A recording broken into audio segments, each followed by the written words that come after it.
Welcome to ETF Leaders, powered by the New York Stock Exchange. Joining me today is Anthony Caruso. Anthony is co-head of product specialists at Dimensional. Anthony, great to see you. Thanks for joining me. It's great to be here. Thank you so much. My pleasure. Now tell me, what's your big area of focus this year?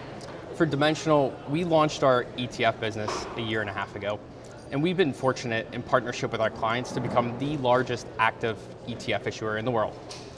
When I think about our strategies and our approach, we bring together the best of passive and active.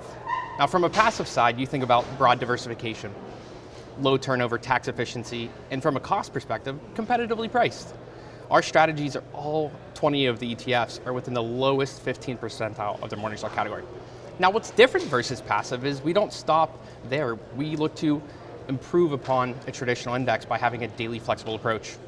And through this year, our focus is on continuing to expand our ETF lineup to meet the demand that we're hearing from clients. So we have 7 strategies launched in the first quarter, and we have 8 more strategies that we're going to continue to bring to the market. Okay, so now, do you have a favorite ETF in your lineup? If you look at Dimensional's history as pioneers in systematic factor-based investing, one of our flagship strategies is small cap value.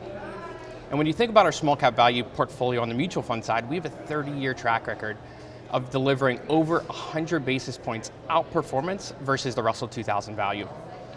Fortunately for us and clients, this year we launched a strategy, DFSV, a small cap value US ETF that looks to take that same approach to implementation as we've done on the mutual fund side over the past 30 years.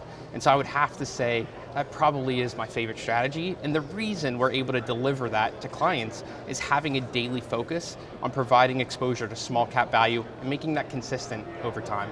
Okay, so tell me, what are you hearing from institutions, advisors, retail right now? I'd say we heard a lot at this conference, but I must say the 2 main themes we're hearing is first, rising rates, and second, inflation. You saw the CPI numbers come out, 8.5%. The question for clients is, do you want to outpace or do you want to hedge against unexpected inflation?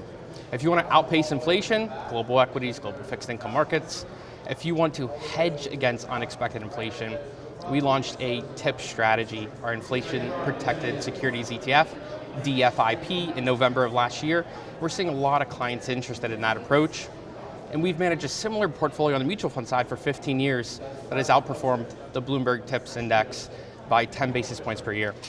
On the rising rate side, for clients that don't want to have as much sensitivity to interest rates, we have a short duration strategy that's almost nearly, since launching in November, at $800 million in assets.